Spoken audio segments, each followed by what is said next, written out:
When I was growing up, I wasn't the cool kid. No one wanted to hang out with me. I didn't really have a lot of friends. I got no attention from women, and I just didn't like being in front of other people. So today I'm going to show you how I went from that to becoming a public speaking coach, a TEDx speaker, and the 3 things that I did to change my entire life, and they'll change yours as well. Number 1, when I was growing up, I had certain labels that I attached to myself. I'm an introvert, I'm shy, I'm terrible with people, I'm not good looking, I'm this, I'm that, I'm this. I made an identity out of all the things that I was experiencing. If I'm experiencing anxiety, I'm a socially anxious person. This is just who I am. And what this did was it gave me an excuse not to do anything. It gave me an excuse to stay exactly where I am and not take action. Because if you define yourself as something, you can hide behind it for the rest of your life. But instead recognize that it's a skill. Social skills are skills that you can develop. You just haven't put in the time. It's not a personality problem. You weren't born with it. You just never learned the skill enough. And I'm guessing if you're watching my videos, you spend a lot of time online, you don't go out a lot, you don't talk to a whole lot of people, you rarely do public speaking, and you can't remember the last time you did something that was genuinely frightening on a frequent basis. If that sounds like you have a skill deficiency. Point number 2, have a daily regimen of taking some sort of action towards your goal. Nothing breaks fear like action. You can read all the books, do all the meditation, it's not going to work, I promise you. So instead, here's what I recommend. Make a list of the top 10 things you're really scared of. Talking to strangers, talking to girls, talking in front of an audience, talking to your boss, and then rank them from least scary to most scary. And then work your way from bottom to top. Start doing more of those things at the bottom. So let's say the bottom thing you have is having a conversation with someone at the coffee shop or asking the cashier a question. Start there. And when you start doing that, your comfort zone expands and expands and expands. And over time, that becomes normal. And then you can start moving up. Most people go from never having spoken in front of an audience to now speaking in front of 500,000 people. And that jump is way too scary. Take minor steps. But every single day,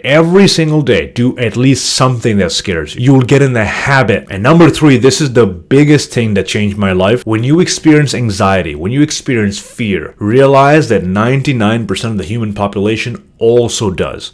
It is an emotion that your body feels. Maybe you feel it more intensely than someone else, and there's nothing wrong with it. What we do is we interpret it as, why am I experiencing this? I wish I wasn't experiencing this. How do I get rid of it? We deny our own emotion as if it's something wrong. But instead, this is what I want you to do. Think of these emotions as part of the process. I'm just going to experience it. Every time I step on stage, before that, I'm going to experience 20 minutes of my heart racing. That's just how my body reacts. Think about it. If someone surprised you for your birthday and you were like, oh my God, I'm so excited, you wouldn't stop and ask yourself, why is my heart beating out of my chest? Why am I excited? It's just your natural response. So in those fearful situations, it's just your natural response, and that's fine. So what you need to do, first, accept that you're not going to fight it. It's just a human emotion. And then learn to sit with it. Learn to sit with your heart beating out of your chest. Learn to sit with your palms sweating. Learn to sit with your stomach churning in. Because you know what? It's not going to kill you. And it's only going to get easier the longer and longer in that state. So let's say hypothetically, you're in front of an audience of 6,000 people. You step on stage and your heart is beating out of your chest and you're sweating and you're nervous. And I just leave you there for 5 minutes, 10 minutes, 15 minutes. Eventually, at some point, your heart will stop beating as fast and you will get used to it. And that's all we need to do. So to summarize, do not label your personality and hide behind it. Take some sort of daily action to prove yourself that you're not this anxious person you think you are. And 3, do not fear the symptoms. Accept that fear is how your body responds